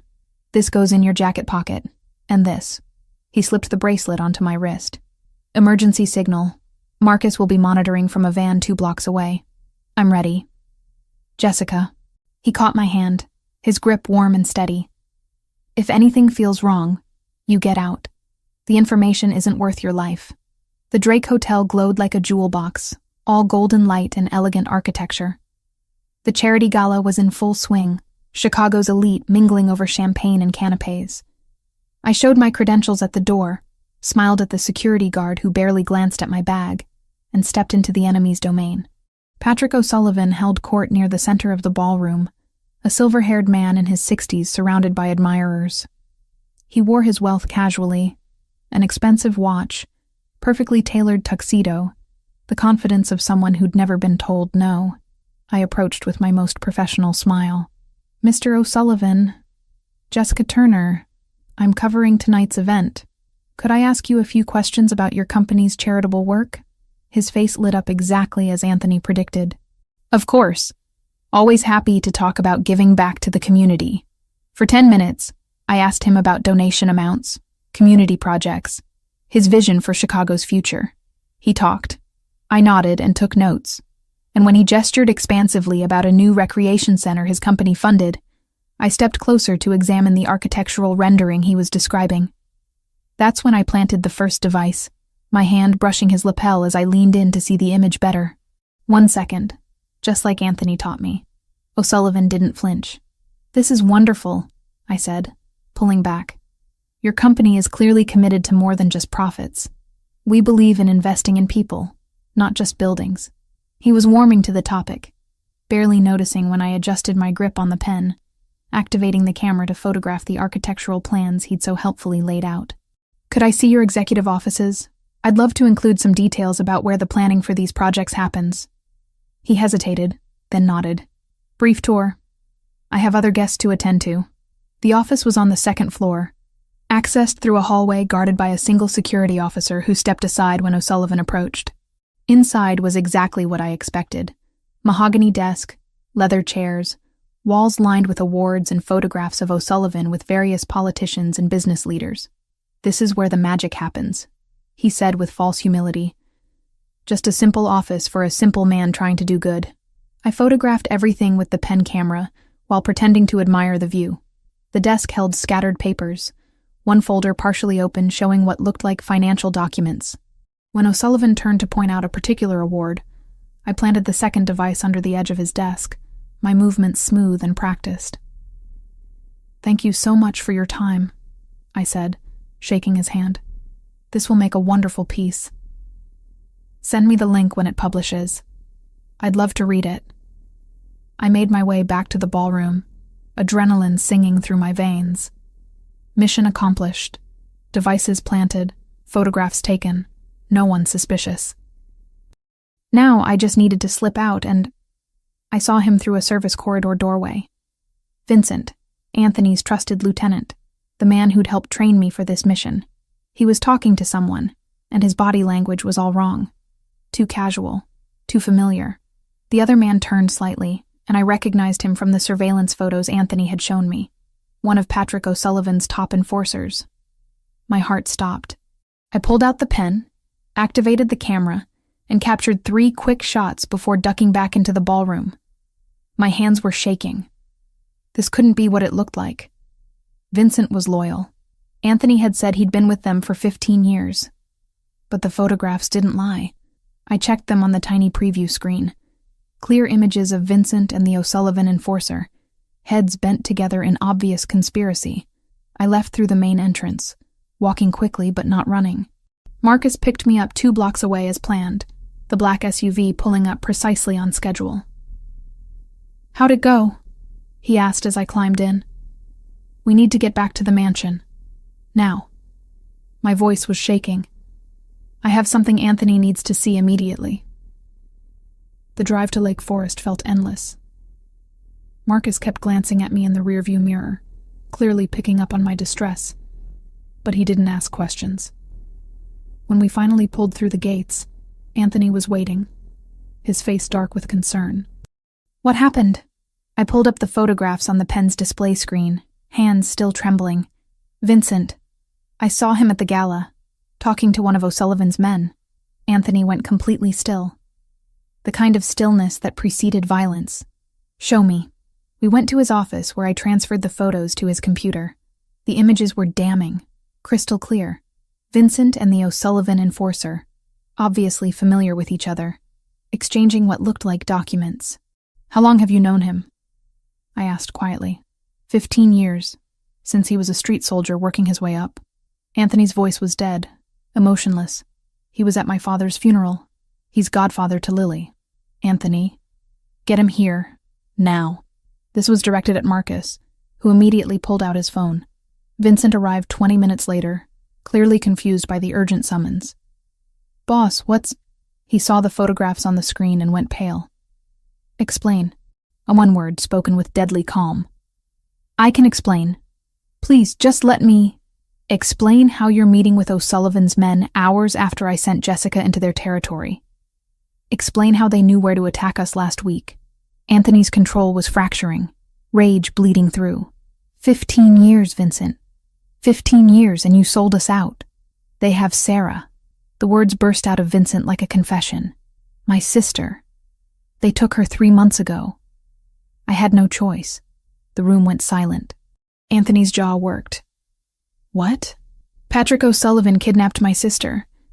Said if I didn't feed them information, they'd kill her." Vincent's voice broke. "The account's being frozen. The attack on the mansion. I had to give them something. I tried to warn you. Tried to minimize the damage. But they had her. They still have her. So you put Lily in danger. You put Jessica in danger." Anthony's hand moved toward the gun I knew he kept in his desk drawer. I know what I did." Vincent dropped to his knees. "I deserve whatever you do to me. But please, Sarah had nothing to do with this. She's innocent. She's terrified. They're keeping her in a warehouse near the port. I stepped forward, putting myself between Anthony and Vincent before I could think better of it. Don't. Not yet. We can use this. Anthony's eyes snapped to me. Use what? His betrayal? Use his connection to them. They think he's still theirs. We feed them false information through Vincent, set them up, and rescue his sister at the same time. I looked at Vincent. You know where they're keeping her? Yes. I've been trying to get intel, find a way to get her out. Then we do it together. I turned back to Anthony. One operation. We save Sarah. We gather evidence on O'Sullivan, and we turn Vincent into a weapon against them instead of us. Anthony stared at me like I'd grown a second head. Then slowly, his hand moved away from the gun. You're suggesting we trust the man who betrayed us. I'm suggesting we give him a chance to make it right, and use him to destroy the people who forced him into this position. I kept my voice steady. We're going to need every advantage we can get. Vincent knows their operations from the inside now. That's valuable. Vincent looked up at me, something like hope in his eyes. I'll do whatever it takes. I'll wear a wire, I'll testify, anything. Just help me save my sister. Anthony was quiet for a long moment, processing. Then, one chance. You fuck this up, you breathe wrong, and I finish what I should have done tonight. Understood? Understood. Good. Anthony turned to me. You're proposing we go after O'Sullivan directly. Take them down completely, not just defend against attacks. I'm proposing we stop playing defense and start playing offense. We have the financial evidence, the surveillance from tonight, Vincent's testimony about Sarah's kidnapping. We build a case that the FBI can't ignore, and we coordinate a simultaneous rescue and raid. A slow, dangerous smile spread across Anthony's face. You're more devious than I gave you credit for. I'm a journalist who's tired of being hunted. Time to turn the tables. Planning the operation took 3 days of meticulous coordination. Anthony's dining room became a war room, maps spread across the table, photographs pinned to boards, everyone speaking in low, urgent tones. Vincent provided the crucial details. Sarah's being held in a warehouse near the port of Chicago, industrial district, mostly abandoned at night. 2 guards, maybe 3. They move her every few weeks, but she's there now. I saw her last week when they made me verify she was still alive. His voice cracked on that last part. Anthony's expression remained hard, but he nodded. We'll need 2 teams. One at the port for the setup, one at the warehouse for extraction. I'll lead the warehouse team, I said. Everyone turned to look at me.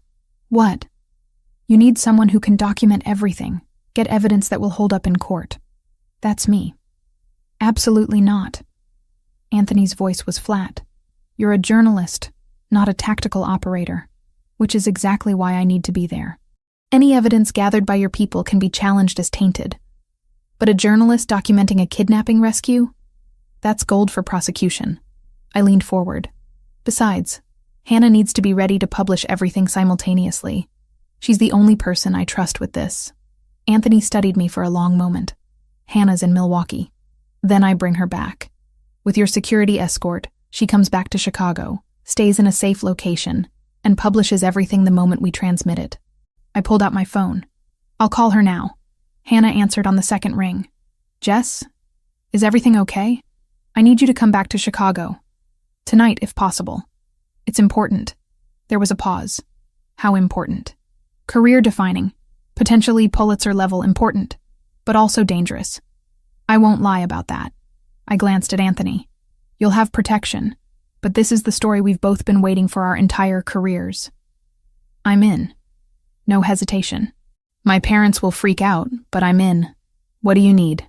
Relief washed through me. Pack light. Someone will pick you up in Milwaukee in 3 hours. I'll explain everything when you get here. After I hung up, Anthony shook his head. You're both insane. We're both journalists who understand what's at stake. I met his eyes. The O'Sullivan organization has corrupted this city for decades. This is our chance to expose it all. Hannah and I didn't get into this business to write puff pieces. Vincent cleared his throat. I'll tell O'Sullivan that Anthony's meeting with a weapons supplier at the port tomorrow night. Vulnerable, small security detail. They'll take the bait. They'll come in force, Marcus added, expecting an easy kill. Good. Let them. Anthony's voice went cold. While they're focused on the port, we hit the warehouse. Jessica's team extracts Sarah and documents everything. We coordinate with the FBI to arrive at both locations simultaneously. Your FBI contact agreed to this? I asked. He wants O'Sullivan badly enough to bend some rules. As long as we deliver evidence and witnesses, he'll make the arrest stick. Anthony pulled up a map on his tablet. The warehouse is here. 3 entry points. We go in fast, extract Sarah, get the evidence, and get out before anyone realizes what happened. The next 24 hours blurred together. Hannah arrived looking terrified but determined. I briefed her in a secure room, showing her everything we'd compiled. Financial records, surveillance footage, testimony from Vincent about the kidnapping. Her eyes grew wider with each revelation. This is massive, she breathed. This could bring down half the city's construction industry. That's why timing is critical. You publish the moment I transmit the warehouse footage. Not a second before, not a minute after. The FBI needs to make arrests based on evidence that's already public. Makes it harder to bury. I understand. She gripped my hand. Be careful in there. I can't lose my best friend over a story. You won't. I have the best protection money can buy. I squeezed back. See you on the other side. The night of the operation arrived with unusual warmth for November. I wore tactical gear provided by Anthony's team, a camera strapped to my chest, microphone clipped to my collar. Everything would be recorded, documented, preserved for prosecution. Remember, Anthony said as we geared up, you stay behind Marcus and his team. They clear rooms, you document. Don't be a hero. Same to you at the port. Don't let O'Sullivan bait you into doing something stupid. He touched my face, the gesture surprisingly gentle given the circumstances. When this is over, we need to talk about what comes next. One crisis at a time. We split into teams. Anthony, Vincent, and 8 men headed to the port. Marcus, 4 operators, and I took 2 unmarked vans toward the warehouse district. My heart hammered against my ribs as we drove through darkened streets. The warehouse was exactly as Vincent described. 3 stories of rusted metal and broken windows, surrounded by chain-link fence. Marcus held up a fist, and everyone froze. He spoke into his radio, coordinating with Anthony's team. Port team in position. O'Sullivan's people are approaching. At least 12 hostiles. Copy that. Warehouse team moving in. We cut through the fence, moving silently across cracked pavement. Marcus used hand signals to direct his operators to each entry point. I stayed behind him, camera recording everything, my breathing too loud in my own ears. The door breached with a controlled explosion that wasn't nearly as quiet as I'd hoped. We flooded in, flashlights cutting through darkness. 2 guards appeared, weapons raised. Marcus's team dropped them both with precision shots that made me flinch despite expecting them. Clear left. Clear right. Hostage located, 3rd floor. We climbed stairs 2 at a time. Sarah was in a corner room, chained to a radiator, wearing the same clothes Vincent had described from his last verification visit. She looked up with terrified eyes when we burst through the door. Sarah Romero? I called out, keeping my voice gentle. Your brother Vincent sent us. We're getting you out. She started crying. Vincent? Is he okay? They said they'd kill him if I tried to escape. He's fine. He's helping us take down the people who did this to you. I filmed while Marcus's team worked on her restraints. Can you tell me who kidnapped you? Who's been holding you? Patrick O'Sullivan's men. They grabbed me outside my apartment 3 months ago. Said Vincent had to cooperate or they'd kill me. She was shaking, traumatized but coherent. They moved me 4 times. This is the 5th location. Perfect testimony, recorded with multiple witnesses. The restraints came free, and Sarah collapsed. 2 operators caught her, supporting her weight. We need to move. Now. Marcus was already heading for the exit. That's when gunfire erupted from downstairs. The guards we'd dropped must have called for backup. Marcus cursed, shoving me behind cover. How many? Unknown. At least 5 coming up the stairs. I pulled out my phone, hands shaking, and hit transmit. The footage uploaded to Hannah's secure server. Everything we'd captured. Sarah's testimony, the warehouse location, evidence of kidnapping. Within seconds, my phone buzzed. Hannah. Received. Publishing now. The gunfight was brief, but intense. Marcus's team held the stairs while 2 operators carried Sarah down a fire escape. I followed, filming everything despite my terror.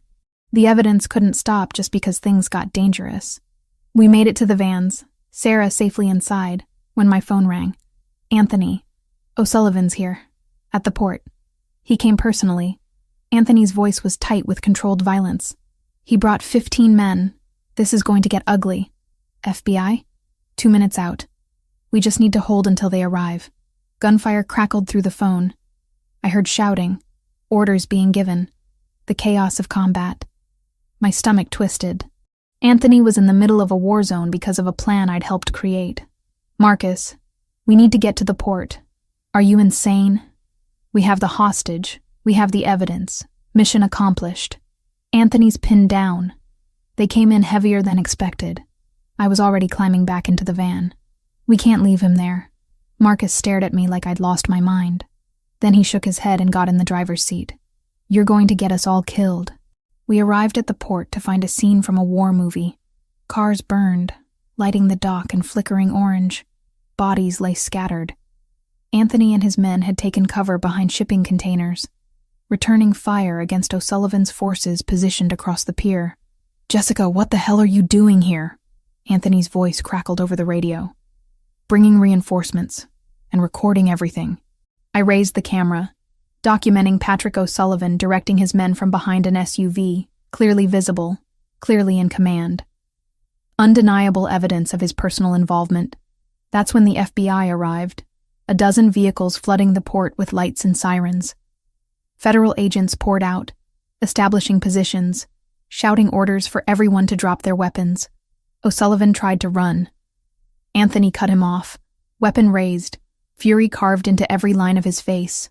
For a moment, I thought he'd pull the trigger. Instead, he lowered the gun and let the FBI take O'Sullivan into custody. The aftermath was chaos.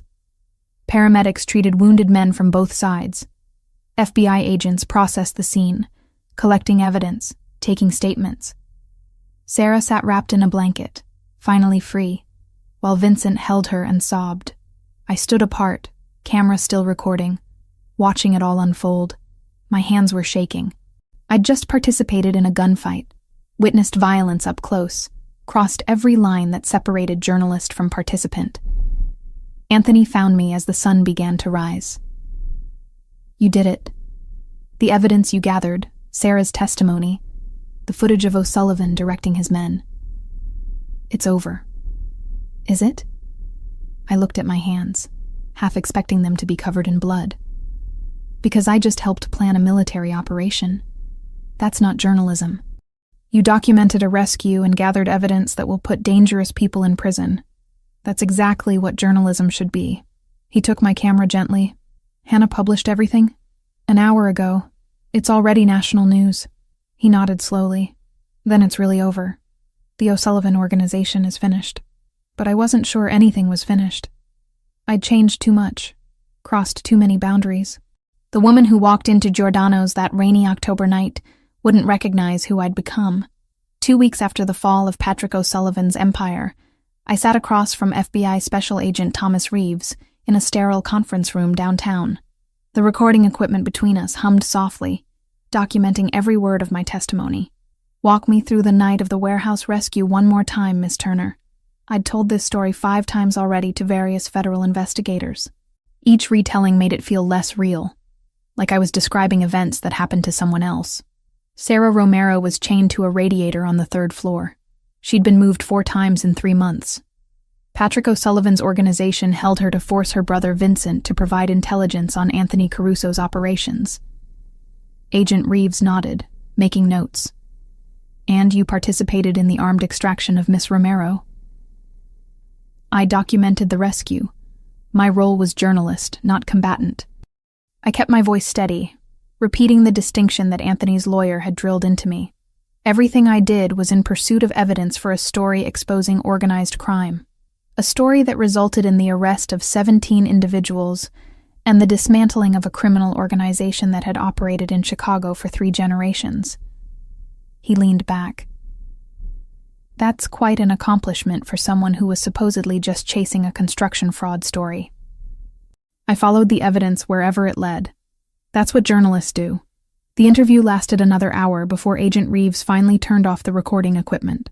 The U.S. Attorney is prepared to offer you immunity for any peripheral involvement in the operation in exchange for your continued cooperation as a witness in the prosecution of O'Sullivan and his associates. Relief flooded through me. I accept. Good. Because your testimony is crucial. The financial records you compiled, the surveillance footage, Sarah Romero's kidnapping documentation, all of it strengthens our case considerably. He stood, extending his hand. You did the right thing, Miss Turner. Sometimes the line between journalist and participant gets blurred, but what matters is the truth came out. After leaving the federal building, I met Hannah at a coffee shop in Lincoln Park. She was already there, laptop open, typing furiously. When she saw me, she closed the computer and stood to hug me tight. How'd it go with the FBI? Immunity deal in exchange for testimony. It's official. I sank into the chair across from her. How are your parents handling you being back in Chicago? They're not thrilled, but they understand this is the story of our careers. Hannah studied my face. You look different. Not just tired. Different. I am different. I wrapped my hands around the coffee cup she'd ordered for me. I participated in things I never imagined doing. Planned operations, planted surveillance devices, helped coordinate a rescue that involved armed combat. That's not journalism, Hannah. That's something else entirely. It's investigative work taken to its logical conclusion. She leaned forward. You exposed corruption that ran so deep it required extraordinary measures. The Tribune wants you back, by the way. James called me yesterday. Full reinstatement, your choice of assignments, and they're nominating your O'Sullivan exposé for a Pulitzer. The news should have thrilled me. Instead, I felt oddly detached. What if I don't want to go back? Hannah's eyebrows shot up. What are you talking about? This is everything we've worked for. Is it? Or is it what we thought we wanted before we understood what real investigative journalism costs? I met her eyes. I'm not the same person who left that newsroom 6 weeks ago. I can't pretend I am. Then who are you now? The question hung between us. Who was I? Not the idealistic journalist who believed exposing truth was enough. Not the victim who needed protection. Something in between. Something new that I didn't have words for yet. I'm someone who understands that sometimes you have to get your hands dirty to clean up the mess, I said finally. Someone who learned that the world isn't as simple as good sources and published articles. And Anthony Caruso? Hannah asked carefully. Where does he fit into this new version of you? Before I could answer, my phone buzzed. A text from the mansion. Lily wants to know if you're coming home for dinner. She made you a welcome home card. Home. When had I started thinking of the Lake Forest mansion as home? He's part of it, I admitted. I know what he is, what his businesses involve, but I also know he kept me alive when dangerous people wanted me dead. He gave me resources to expose corruption that law enforcement couldn't or wouldn't touch. And he's a father who loves his daughter more than anything in this world. Hannah absorbed this, then nodded slowly. You're in love with him. I don't know. Maybe. Is that insane? Probably. She smiled slightly. But we've never been particularly sane, have we? We became journalists to comfort the afflicted and afflict the comfortable. If Anthony Caruso comforts you and helps you afflict people like Patrick O'Sullivan, who am I to judge? 3 days later, I stood in the Tribune's newsroom for the first time since my suspension. Editor James Sullivan welcomed me back personally, his handshake firm and genuine.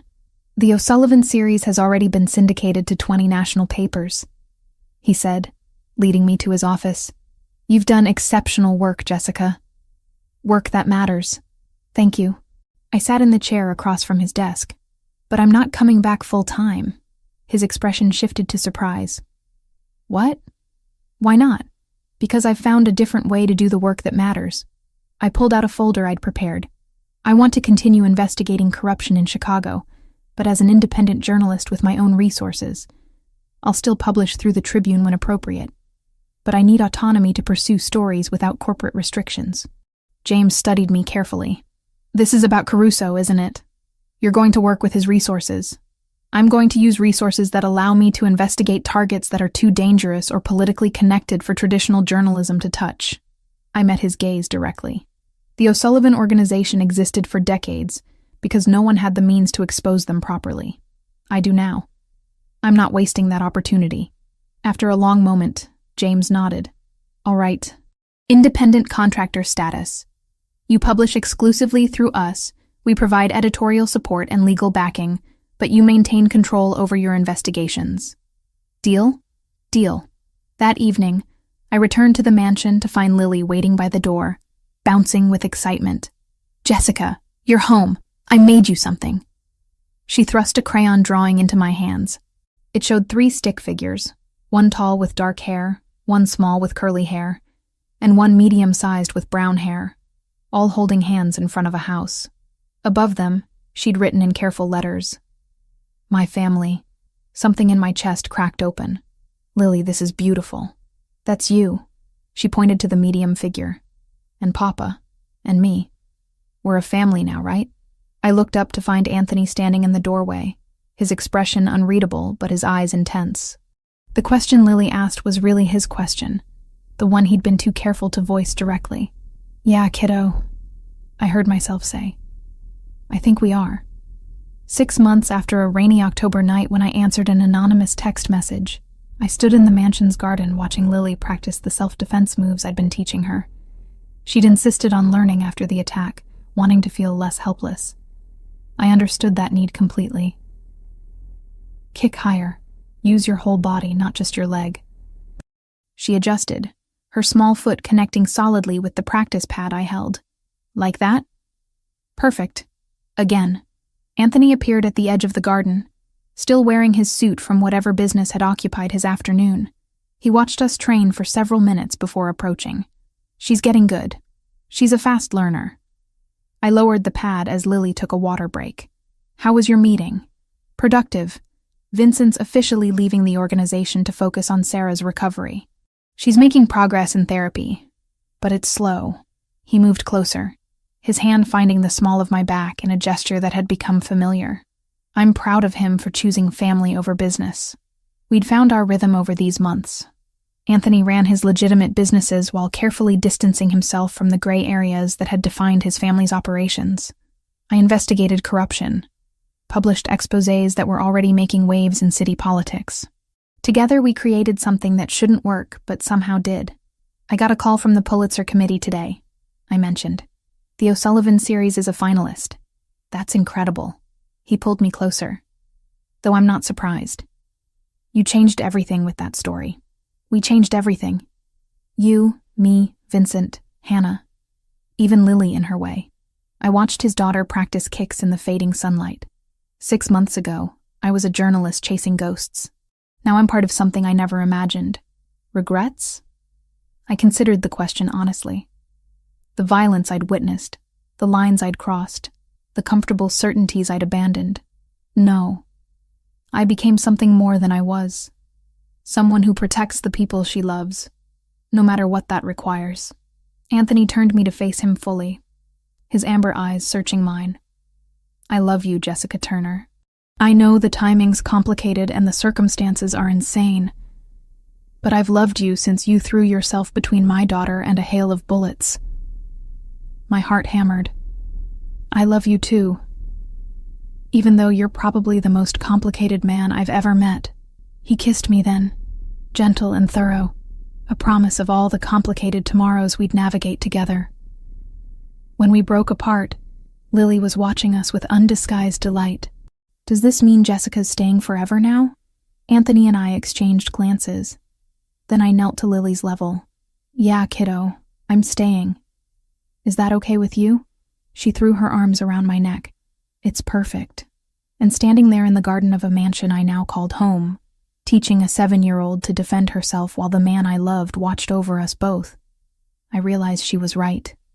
It was perfect, not in the way I'd imagined my life would unfold, but in the way that mattered most. I'd set out to expose corruption and found a family instead. I'd lost my comfortable certainties and gained something infinitely more valuable, the knowledge that sometimes the truth requires you to step off the sidelines and into the fight. That journalism isn't always about maintaining distance, but about understanding when proximity to danger is the price of real change. Vincent left organized crime to save his sister. I entered it to save myself. In the end, we both found redemption in the most unexpected places, and that was worth every line I'd crossed to get here.